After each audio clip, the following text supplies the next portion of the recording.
is what it looks like. And this is the explosion flavor. So guys, this is my first time trying Takis, just in case I didn't say that already. So my first time trying Takis and my first time trying this flavor.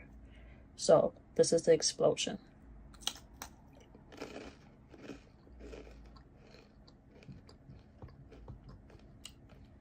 Okay.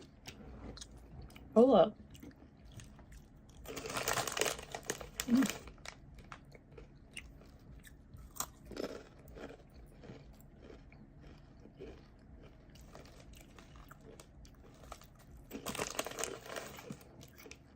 These would be really good with like some sour cream or something. These need some dip.